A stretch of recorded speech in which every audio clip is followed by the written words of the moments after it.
జాతీయ స్థాయిలో పార్లమెంటు ఎన్నికలు ఒక నెల రోజుల ముందు జరిగే వాతావరణం కనపడతా ఉంది.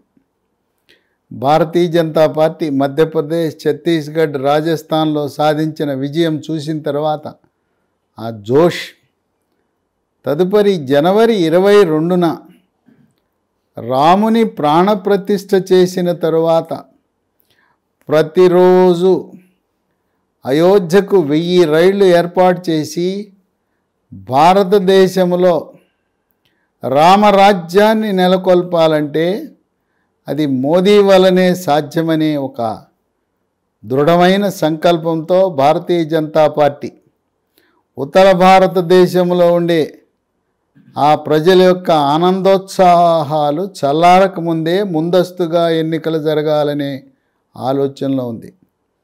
గతంలో మార్చిలో ఎన్నికల షెడ్యూల్ విడుదలైతే ప్రస్తుతం ఫిబ్రవరి 20నే ఎన్నికల షెడ్యూల్ విడుదలయ్యే అవకాశం కనపడుతూ ఉంది. ఆంధ్రప్రదేశ్లో శాసనసభ ఎన్నికలు, లోక్సభ, తెలంగాణలో లోక్సభ ఎన్నికలు మార్చి 10-15 మధ్యలో జరిగే అవకాశం ఉంది. తుది ఫలితాలు ఎన్నికల కౌంటింగు ఏప్రిల్ నెలాఖరుకు కానీ మే మొదటి వారంలో జరిగే అవకాశం ఉంది. అందువల్ల అన్ని రాజకీయ పార్టీలు తెలంగాణ రాష్ట్రంలో లోక్సభ ఎన్నికలకు సిద్ధమవుతా ఉన్నాయి. దాంట్లో భాగంగా అధికార పార్టీ కాంగ్రెస్ కూడా 17 నియోజకవర్గాల్లో అభ్యర్థుల ఎంపికలో తలమునకలై ఉంది. అభ్యర్థుల ఎంపికలో ఎమ్మెల్యేగా ఓడిపోయిన వారికి సీటు ఇవ్వకూడదు అని నిర్ణయం. కానీ దాంట్లో కూడా కొద్దిమందికి మినహాయింపిద్దామనే ఆలోచన ఉన్నారు. ఒక కుటుంబంలో ఒకరికే పదవి.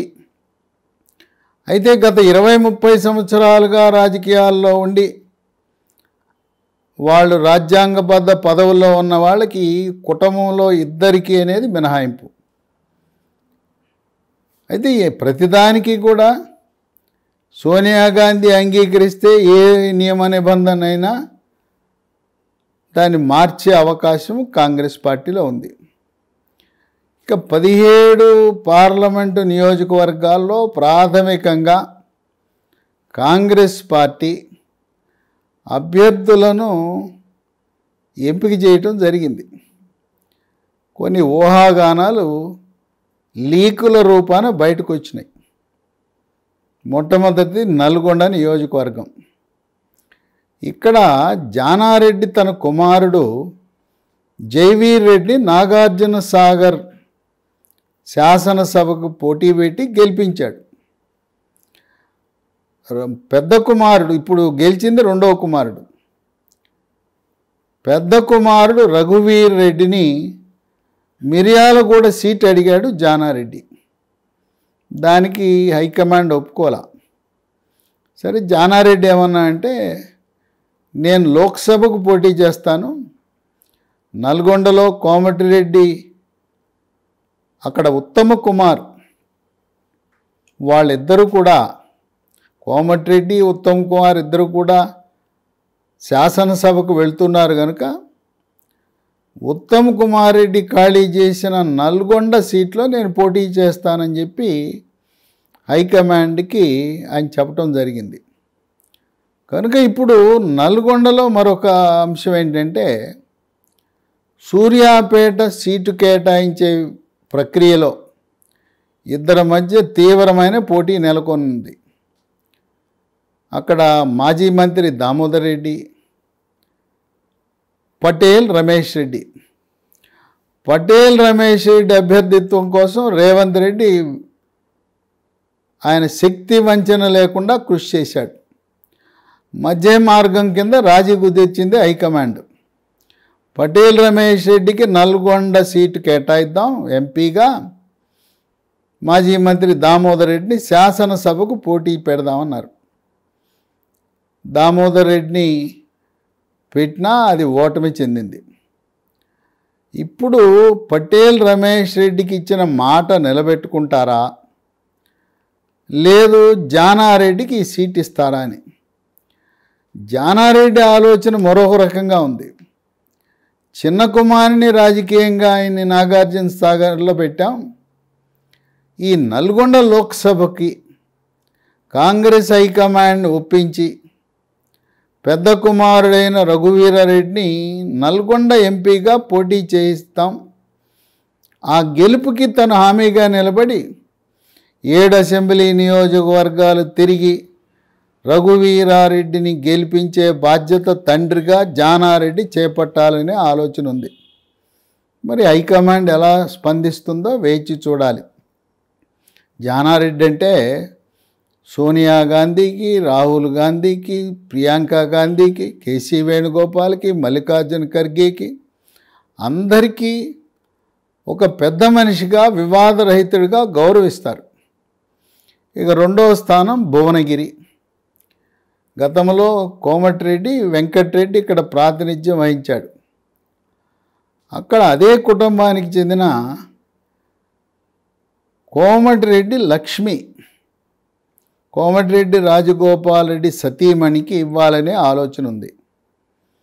సరే, ఒకే కుటుంబంలో ఇప్పటికే 2 సోదరులు ఉన్నారు, అన్నీ మీకేనా అనే భావం వచ్చినప్పుడు కోమటిరెడ్డి లక్ష్మికి కాకుండా శ్యామల కిరణ్ కుమార్ రెడ్డి పేరు భువనగిరి నియోజకవర్గంలో ప్రతిపాదనలో ఉంది.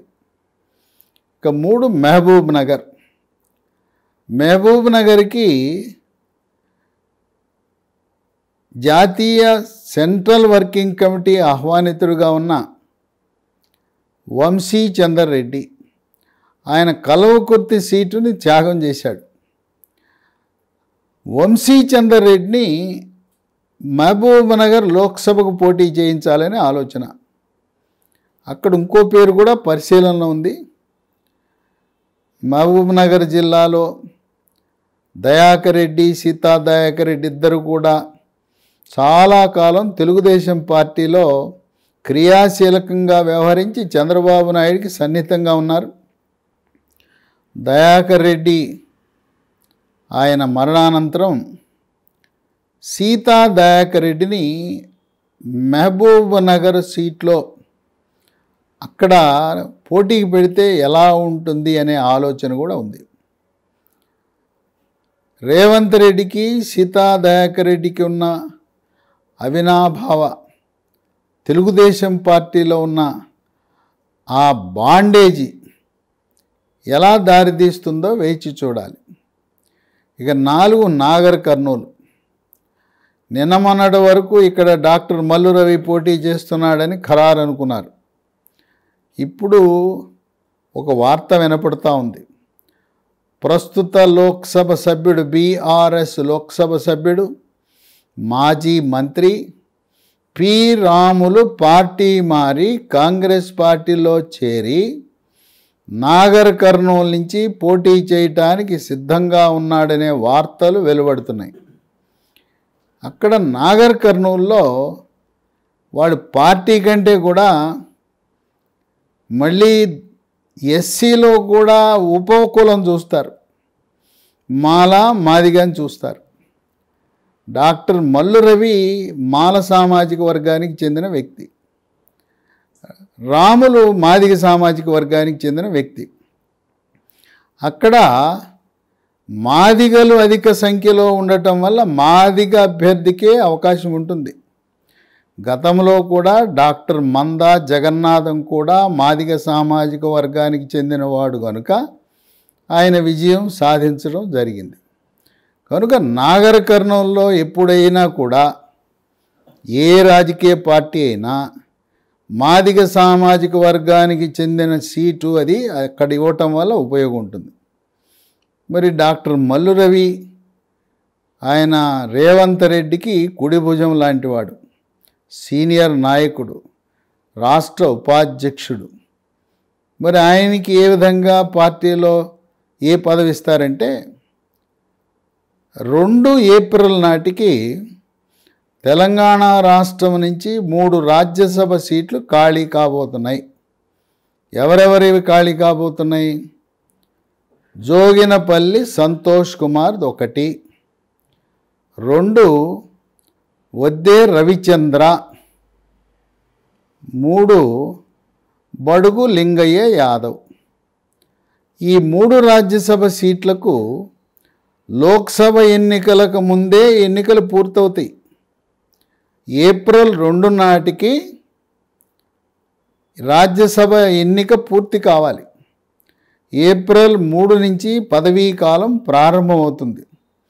కనుక లోక్సభ ఎన్నికలతో సంబంధం లేకుండా ఎమ్మెల్యేల నుంచి ఎంపికయ్యే రాజ్యసభ సీట్లలో కాంగ్రెస్ పార్టీకి 2 వస్తాయి, బీఆర్ఎస్ పార్టీకి 1 వస్తుంది. 3లో 2 వస్తాయి కాంగ్రెస్.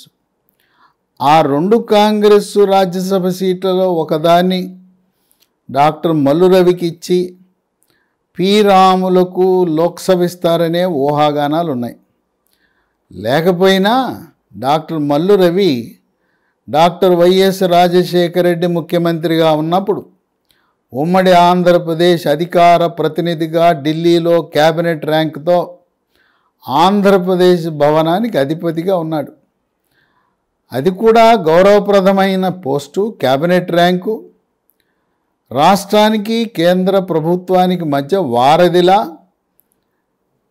ముఖ్యమంత్రి మంత్రులు ఎప్పుడు ఢిల్లీకి వెళ్ళినా వాళ్ళను సమన్వయపరచడానికి ఆ పదవి ఎంతగానో దోహదపడుతుంది. డాక్టర్ మల్లు రవికి పదవి అనేది ఖాయం.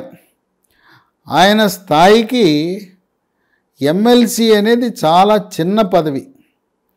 గతంలో జడ్చర్ల ఎమ్మెల్యేగా పోటీ చేసి మంత్రి పదవి ఆశించాడు. కనుక ఒకవేళ మల్లు రవికి ఇవ్వాలంటే ఆయన ఎమ్మెల్సీ ఇస్తే మంత్రి పదవి ఇవ్వాల్సిన స్థాయి. ఇక 5 చేవెళ్ళ. చేవెళ్లలో కిచ్చన్న గారి లక్ష్మారెడ్డి పేరు వినపడుతూ ఉంది. ఇక్కడ కొన్ని ఊహాగానాలు రకరకాల ఛానల్స్ వాళ్ళు సృష్టిస్తున్నారు. ఏంటి సృష్టి అంటే, కొండా విశ్వేశ్వరరెడ్డి ఆయనకు రేవంత్ రెడ్డికి ఉన్న సాన్నిహిత్యం వల్ల పార్టీ మారి రాబోయే లోక్సభ ఎన్నికలలో చేవెళ్ళ పార్లమెంటుకి పోటీ చేస్తాడనే ఊహాగానాలు ఉన్నాయి. కానీ కొండా విశ్వేశ్వరరెడ్డి అలా పార్టీ మారాలనే సంకల్పం ఆయనకైతే ఏమాత్రం లేదు. ఎందుకంటే కొండా విశ్వేశ్వరరెడ్డికి సాక్షాత్తు ప్రధానమంత్రి ఇచ్చే గౌరవం, హోంశాఖ మంత్రి అమిత్ షా ఇచ్చే గౌరవం, జేపీ నడ్డా ఇచ్చే గౌరవం, ఈ రోజున తెలంగాణ రాష్ట్ర ముఖ్యమంత్రి రేవంత్ రెడ్డి ప్రధానమంత్రిని కానీ హోంశాఖ మంత్రిని కలవాలంటే కిషన్ రెడ్డి ద్వారా కలవాలి. కొండా విశ్వేశ్వరరెడ్డికి ఎవరు అవసరం లేదు. ఆయన కనపడితే పలకరిస్తారు ప్రధానమంత్రి, హోంమంత్రి అమిత్ షా. ఈయన ఫోన్ చేసి నేను కలవాలంటే ఎవరి ప్రమేయం లేకుండా ఎంత సమయం కావాలంటే అంత సమయం ఇచ్చే అటువంటి వెసులుబాటు ఉంది. ఎలాగో కాంగ్రెస్ పార్టీ కేంద్రంలో అధికారంలోకి రాదు, మళ్ళీ మోదీ ప్రధానమంత్రి కాబోతున్నాడు, అది తథ్యం. కాంగ్రెస్ వాళ్ళని అడిగినా అదే చెప్తారు. ఏదో ఇండియా కూటమి అని పెట్టినా అది నామకే వాస్తే కూటమి, ఆ ఇండియా కూటమి విజయం సాధించడం అసాధ్యం. కనుక కేంద్రంలో అధికారంలోకి వచ్చే భారతీయ జనతా పార్టీని వదిలి ఈయన కాంగ్రెస్ పార్టీలో చేరే ఆలోచన ఆయనకు ఉండదు. ఎందుకంటే కొండా విశ్వేశ్వరరెడ్డి ఆయన వ్యక్తిగతంగా 7 నియోజకవర్గాల్లో మంచి పేరు సాధించుకున్నాడు. 2014లో టీఆర్ఎస్ పార్టీ తరపున గెలిచాడు. 2019లో అక్కడ గెలిచిన బీఆర్ఎస్ లోక్సభ సభ్యుడు కేవలం 15,000 ఓట్ల మెజార్టీతోనే గెలిచాడు. కొండా విశ్వేశ్వరరెడ్డి నీతివంతుడు, నిజాయితీపరుడు, మేధావి, ముక్కుసూటి మనిషి, స్వాతంత్ర సమరయోధుడు, ఉమ్మడి ఆంధ్రప్రదేశ్ రాష్ట్ర ఉప ముఖ్యమంత్రి. ఎవరి పేరునైతే రంగారెడ్డి జిల్లా ఏర్పాటు చేయబడిందో ఆ రంగారెడ్డి జిల్లా పేరున ఏర్పాటు చేసిన రంగారెడ్డికి ఆయన పేరు కొండా రంగారెడ్డి, ఈయన కొండా విశ్వేశ్వరరెడ్డి. ఆ రంగారెడ్డి మనమడు. అంటే గొప్ప రాజకీయ చరిత్ర కలిగిన కుటుంబం నుంచి వచ్చాడు కొండా విశ్వేశ్వరరెడ్డి. భార్య తరపున చూస్తే భారతదేశంలో కార్పొరేట్ వైద్యానికి నాంది పలికి ఈరోజు ఈ ఆధునిక వైద్యానికి పురుడు పోసిన వ్యక్తి డాక్టర్ ప్రతాప్ సి రెడ్డి యొక్క అల్లుడు. ఆయన భారతదేశంలో 150 పైగా కార్పొరేట్ హాస్పిటల్, అపోలో హాస్పిటల్స్ నిర్మించి విదేశాలకు వెళ్లకుండా ఆధునిక వైద్యాన్ని అందుబాటులోకి తెచ్చిన వ్యక్తి. కనుక ఒక చరిత్ర కలిగిన కుటుంబం నుంచి వచ్చిన వ్యక్తి కొండా విశ్వేశ్వరరెడ్డి. ఆయన రాజకీయాల్లో తన వ్యాపారం ద్వారా సంపాదించుకున్న డబ్బును ఖర్చు పెడతాడు కానీ రాజకీయంలో సంపాదన కోసం రాడు, వ్యాపారం కోసం రాడు. ఆయనకి ఈ రోజున్న గౌరవం ఒక రాష్ట్ర ముఖ్యమంత్రి కంటే కూడా ఎక్కువ గౌరవం ప్రధానమంత్రి దగ్గర, హోంశాఖ మంత్రి దగ్గర ఉంటే ఆయన అధికారంలోకి రాని ఈ ఇండియా కూటమిలో భాగమైన కాంగ్రెస్ పార్టీ తరపున ఎందుకు పోటీ చేస్తాడు? ఇంకోటి, మోదీ గారికి ఒక ఇష్టం ఉంది. ఆయన ఎప్పుడు కూడా మోడీ గారు రాజకీయాల్లో లేని, ఓవేళ రాజకీయాల్లో ఉన్న విద్యాధికులను, మేధావులను ప్రోత్సహిస్తారు. మన తెలంగాణ రాష్ట్రం చూడండి, డాక్టర్ కె లక్ష్మణ్. ఆయన వైద్యుడు కాదు, ఆయన పిహెచ్డి డాక్టర్. ఆయన ఉస్మానియా యూనివర్సిటీలో పిహెచ్డి చేయటం వల్ల, ఆయన డాక్టరేట్ వల్ల విద్యాధికుడు, మేధావి కనుక ఆయనకి భారతీయ జనతా పార్టీలో ప్రధానమంత్రి మోదీ రాజ్యసభ సీట్ ఇచ్చారు, పార్లమెంటరీ బోర్డు మెంబర్ ఇచ్చారు, మరి ఎన్నికల కమిటీ సభ్యుడిగా చేశారు. మరి రేపో మాపు ఆయనకి మూడవసారి ప్రధానమంత్రి అయినప్పుడు ఆయన క్యాబినెట్లో అవకాశం కూడా డాక్టర్ కె లక్ష్మణ్కి వచ్చినా ఆశ్చర్యం లేదు. అదేవిధంగా మోదీ గారికి ఇంకో బలహీనతనండి, లేదా ఇష్టమనండి, విదేశాలలో విద్యను అభ్యసించి విదేశాలలో 5 నుంచి 10 సంవత్సరాలు పనిచేసిన వారిని, వారి సేవలను రాజ్యసభ ద్వారా కానీ లోక్సభలో అటువంటి వారు గెలిస్తే వాళ్ళకి మంత్రి పదవి ఇవ్వాలనే సంకల్పం ఉంటుంది ప్రధానమంత్రి మోదీ. కొండా విశ్వేశ్వరరెడ్డి ఆయన అమెరికాలో ఉన్నత విద్యను అభ్యసించి కొన్ని రోజులు అక్కడ పనిచేసి అమెరికా యొక్క సంస్కృతి, అభివృద్ధి చెందిన అమెరికాలో ఎలా ఉంటుందో అలా భారతదేశాన్ని తీర్చిదిద్దాలనే సంకల్పం ఉంది. మోదీ యూరప్లో కానీ అమెరికాలో విద్యను అభ్యసించి అక్కడ పనిచేసిన వాళ్ళని అనేక మందిని తన ప్రధానమంత్రి కార్యాలయంలో నియమించటమే కాదు, రాజ్యసభ ద్వారా వాళ్ళకి మంత్రి పదవులు ఇచ్చారు. లోక్సభలో కూడా గెలిచిన వారికి మంత్రి పదవులు ఇచ్చారు. అలాగే రిటైర్డ్ ఐఏఎస్, ఐపీఎస్, రిటైర్డ్ జడ్జిలను కూడా ఆదరించే గుణం ఉన్నది ప్రధానమంత్రి మోదీ. కనుక కొండా విశ్వేశ్వరరెడ్డి ఒక మేధావి, విద్యాధికుడు, అమెరికా యొక్క సంస్కృతి, అమెరికాలో పద్ధతులు తెలిసిన వ్యక్తి. ఆయన భారతీయ జనతా పార్టీ తరపున చేవేళ్ల నుంచి పోటీ చేసి గెలిస్తే బీజేపీ అంచనా ప్రకారం తెలంగాణ రాష్ట్రంలో కనీసము 12 లోక్సభ సీట్లు గెలవాలని, 14 గెలిచిన ఆశ్చర్యం లేదని ఉంటున్న తరుణంలో ఈసారి తెలంగాణ రాష్ట్రం నుంచి 2 కేంద్ర మంత్రులు ఉండబోతున్నారు. కనుక కొండా విశ్వేశ్వరరెడ్డి ఇప్పటికే ఒకసారి లోక్సభలో పనిచేయటం, 15 సంవత్సరాల విశేష రాజకీయ అనుభవం, వీటన్నిటి దృష్ట్యా ఆయనకి క్యాబినెట్లో స్థానం లభించిన ఆశ్చర్యం లేదు. కనుక కొండా విశ్వేశ్వరరెడ్డి ఆయన గెలవటానికి కాంగ్రెస్లో చేరవలసిన అవసరం ఏమాత్రం లేదు.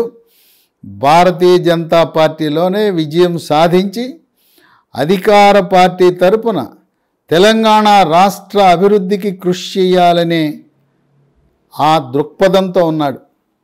అయితే అవ్వచ్చుగాక రేవంత్ రెడ్డి ఆయనకి పరిచయం ఉండొచ్చు, స్నేహితుడు కావచ్చు. ఆయన కేంద్రంలో ఉండి కేంద్రానికి రాష్ట్రానికి మధ్య వారధిగా ఉంటూ తెలంగాణ రాష్ట్ర అభివృద్ధికి తన నియోజకవర్గమైన చేవెళ్ళ లోక్సభ అభివృద్ధికి కృషి చేస్తాడు. నిధులకు కొరత ఉండదు. రాష్ట్ర కేంద్ర ప్రభుత్వాల మధ్య సమన్వయం సాధించటానికి కొండా విశ్వేశ్వరరెడ్డి లాంటి వాళ్ళు ఎంతైనా అవసరమని విశ్లేషకులు భావిస్తున్నారు. కనుక రకరకాల టీవీ ఛానళ్లలో, వార్తాపత్రికల్లో, సోషల్ మీడియాలో కొంతమంది పేరు చెప్పటం లేదు. కొంతమంది కొండా విశ్వేశ్వరరెడ్డి కాంగ్రెస్లోకి వెళ్ళి కాంగ్రెస్ తరపున పోటీ చేస్తాడు లోక్సభకనే ఊహాగానాలకు కొండా విశ్వేశ్వరరెడ్డి ఆయనకు అవసరం లేదు. బీజేపీలో స్పష్టమైన మెజారిటీతో ఆయన గెలిచే వ్యూహం ఉన్నది. దేశమంతా కూడా ఏ ఏ రాష్ట్రాలలో ప్రాంతీయ పార్టీలను ఆదరిస్తున్నారో వాళ్ళు శాసనసభకు ప్రాంతీయ పార్టీలు ఉండాలి, రాష్ట్రంలో ప్రభుత్వం ప్రాంతీయ పార్టీలు ఉండాలి, కేంద్రంలో మాత్రం మోడీ కావాలని కోరుకుంటున్నారు. తెలంగాణ రాష్ట్రంలో కూడా మొన్న ఎన్నికలలో కాంగ్రెస్ పార్టీకి, బీఆర్ఎస్ పార్టీకి ఓటు వేసిన ఓటర్లు కూడా దేశం కోసం, ధర్మం కోసం, దేశాన్ని కాపాడటం కోసం చైనాని, పాకిస్తాన్ని తరిమి కొట్టాలంటే మోడీనే సరైన వాడని విశ్వసిస్తున్న తరుణంలో ఈసారి మోడీ హవాతో తెలంగాణ రాష్ట్రంలో 12 నుంచి 14 సీట్లు కైవసం చేయాలనే వ్యూహంతో ఉన్నప్పుడు కొండా విశ్వేశ్వరరెడ్డి పార్టీ మారవలసిన అవసరము లేదు. ఇది కేవలం ఊహాగానాలు మాత్రమే. ఇక 6 మల్కాజ్గిరిలో మైనంపల్లి హనుమంతరావు. ఎందుకంటే గతంలో మల్కాజ్గిరి లోక్సభ సభ్యుడిగా రేవంత్ రెడ్డి ఉన్నాడు. కార్పొరేషన్ ఎన్నికల్లో ఘోర పరాజయము. 150 డివిజన్లో కాంగ్రెస్ పార్టీ గెలిచింది 2. తర్వాత రేవంత్ రెడ్డి ప్రాతినిధ్యం వహిస్తున్న మల్కాజ్గిరి 7 అసెంబ్లీ సెగ్మెంట్లలో ఒక్క దాంట్లో కూడా కాంగ్రెస్ గెలవలేదు. అన్నీ బీఆర్ఎస్ఏ గెలిచింది. అక్కడ బలమైన నాయకుడిగా మైనంపల్లి హనుమంతరావు ఉంటాడు. ఆయన్ని పోటీ పెట్టాలనే ఆలోచన ఉంది. ఇక 7 పెద్దపల్లిలో ఇప్పటికే వెంకటస్వామి, మాజీ దివంగత నేత వెంకటస్వామి కుమారులు ఇద్దరు ఎమ్మెల్యేలుగా ఉన్నారు. వినోద్, డాక్టర్ వివేక్ వెంకటస్వామి. వాళ్ళిద్దరిలో ఒకరు మంత్రి అవుతారు. ఇక 3వ వ్యక్తిని ప్రతిపాదిస్తున్నారు. డాక్టర్ వివేక్ వెంకటస్వామి కుమారుడు వంశీకృష్ణ పేరు పెద్దపల్లిలో ప్రతిపాదిస్తున్నారు. మరి ఇప్పటికే 2 ఉన్నారు. 3వ వ్యక్తికి అదే కుటుంబం నుంచి ఇస్తారా అనేది ప్రశ్నార్థకమే. అక్కడ పెద్దపల్లిలో మరో అభ్యర్థి పెరికే శ్యాము పేరు కూడా పరిశీలనలో ఉంది. ఇక 8 ఖమ్మం. ఇక్కడ రేణుకా చౌదరికి అవకాశాలు ఎక్కువ ఉన్నాయి. అయినా సీనియర్ నాయకుడు, మాజీ మంత్రి, మాజీ రాజ్యసభ సభ్యుడు వి హనుమంతరావు కూడా ఖమ్మం నుంచి పోటీ చేయాలని ఆసక్తి చూపుతున్నాడు. వీళ్ళిద్దరితో పాటు మరొక నాయకుడు పోట్ల నాగేశ్వరరావు కూడా ఖమ్మం ఇస్తే పోటీకి సిద్ధం అంటున్నాడు. ఏది ఏమైనా మాజీ కేంద్ర మంత్రి రేణుకా చౌదరి సోనియా గాంధీతో ఉన్న పరిచయాల వల్ల ఖమ్మం సీటు దాదాపు రేణుకా చౌదరికి ఖరారే. ఇక 9 మహబూబాబాద్. అక్కడ మాజీ కేంద్ర మంత్రి బలరాం నాయక్ కానీ మొన్న కూడా అసెంబ్లీ సీటు ఇవ్వలేకపోయారు. దాదాపు ఆయనకి సీటు ఖరారు. ఆయనతో పాటు విజయాబాయి ఆ మహిళను కూడా పరిశీలిస్తున్నారు. 10 వరంగల్. అద్దంకి దయాకర్ రేవంత్ రెడ్డికి అత్యంత సన్నిహితుడు. ఆయనకి శాసనసభ సీటు ఇవ్వాలనుకున్నాడు తుంగతుర్తి నుంచి. అది సాధ్యపడలేదు. ఆయన్ని వరంగల్ లోక్సభకు పెడతామని హామీ ఇచ్చారు. ఇంకొక ఆలోచన కూడా ఉంది కాంగ్రెస్ పార్టీకి. ఈ అద్దంకి దయాకర్ని శాసన మండలి సీట్ ఇచ్చి మంత్రివర్గంలో స్థానం కల్పించాలనే ఆలోచన ఉంది. ఒకవేళ మంత్రివర్గంలో తీసుకొని పక్షంలో అద్దంకి దయాకరు వరంగల్లో పార్లమెంటు లోక్సభకి ఖరారే. మరో ఇద్దరు కూడా పరిశీలనలో ఉన్నవాళ్ళు ఎవరంటే సిరిసిల్ల రాజయ్య మాజీ ఎంపీ, దొమ్మాటి సాంబయ్య. ఇక 11 మెదక్. ఇక్కడ జగ్గారెడ్డి పోటీ చేసి ఓడిపోయాడు. ఈయనకి రాహుల్ గాంధీకి బాగా సాన్నిహిత్యం. కానీ విజయశాంతి ఆఖరి నిమిషంలో బీజేపీ నుంచి పార్టీ మారి కాంగ్రెస్లోకి వచ్చింది. కానీ విజయశాంతి దృష్టి మల్కాజ్గిరిలో పోటీ చేయాలని ఉంటుంది. కానీ విజయశాంతికి మల్కాజ్గిరిలో పట్టు లేదు. విజయశాంతి అంటూ పోటీ చేస్తే మెదక్ దాటి ఎక్కడ పోటీ చేసినా ఆమెకి బలం లేదు, ఆమెకి సరైన సహకారం కూడా లభించదు. ఆమె మల్కాజ్గిరి కోరుకున్నా ఒకవేళ విజయశాంతికి లోక్సభ సీటు ఇవ్వాలంటే మెదక్ సీటు, ఆమె కాకపోతే జగ్గారెడ్డిని మెదక్కు పరిశీలిస్తారు. ఇక 12 జహీరాబాద్. సీటు ప్రకటించి తదుపరి దామోదర రాజనరసింహ వీరంగం వల్ల సురేష్ షెట్కర్ పేరుని ఉపసంహరించి అదే స్థానంలో సంజీవ్ రెడ్డికి ఇచ్చారు. అందువల్ల మాజీ లోక్సభ సభ్యుడు సురేష్ షెట్కర్ పేరు ఖరారే జహీరాబాద్కి. 13 ఆదిలాబాద్ నరేష్ జాదవ్. 14 హైదరాబాదులో. ఇది 2వ స్థానం కోసం పోటీ పట్టమే. హైదరాబాదులో ఎంఐఎం పార్టీ అసదుద్దీన్ ఓవైసీ గెలుపు తథ్యం. 2వ స్థానము కాంగ్రెస్కి వచ్చే అవకాశం లేదు. 2వ స్థానము బీజేపీకే. దానికి అభ్యర్థి డాక్టర్ భగవంతరావు, ఆయుర్వేద వైద్య నిపుణుడు, గణేష్ ఉత్సవ కమిటీ ప్రధాన కార్యదర్శి. ఎవరిని పెట్టినా 3వ స్థానం పదిలంగా ఉంటుంది. అక్కడ పెట్టాలి కనుక అజరుద్దీన్నో ఫిరోజ్ ఖాన్నో వీళ్ళిద్దరిలో ఒకరిని పెడదామనే ఆలోచన ఉంది. ఇక 15 సికింద్రాబాద్. ఇక్కడ అనిల్ కుమార్ యాదవ్ కానీ నవీన్ యాదవ్, యాదవ్ సామాజిక వర్గంలో ఒకరికి ఇవ్వాలనే ఆలోచన ఉంది. 16 నిజామాబాద్లో మాజీ పిసిసి అధ్యక్షుడు డిఎస్ ధర్మపురి శ్రీనివాస్, ప్రస్తుత నిజామాబాద్ లోక్సభ సభ్యుడు ధర్మపురి అరవింద్ సోదరుడు ధర్మపురి సంజయ్ కానీ, లేదు ప్రస్తుతం శాసన మండలి సభ్యుడిగా ఉన్న జీవన్ రెడ్డి. జీవన్ రెడ్డిని క్యాబినెట్లో తీసుకునే అవకాశం ఉంది. జీవన్ రెడ్డి కనుక క్యాబినెట్లో వెళ్ళకపోతే నిజామాబాద్ సీట్లో పోటీ చేయించాలనే ఆలోచన కూడా ఉంది. 17 కరీంనగర్. ఇక్కడ ఎం సత్యనారాయణరావు ఎంఎస్ఆర్ యొక్క మనమడు రోహిత్ లేదా ప్రవీణ్ రెడ్డి వీళ్ళిద్దరి మధ్యలో ఉంది. కాంగ్రెస్ పార్టీ 17 నియోజకవర్గాల్లో ఎవరెవరిని పోటీకి దింపాలి అనేది కసరత్తు ప్రారంభించింది. రాష్ట్రం నుంచి రేవంత్ రెడ్డి, అలాగే మాణిక్యరావు ఠాక్రే వీళ్ళందరూ వడపోత చేసిన తర్వాత తుది నిర్ణయం కేంద్రంలోనే మల్లికార్జున ఖర్గే, సోనియా గాంధీ వాళ్ళు నిర్ణయిస్తారు.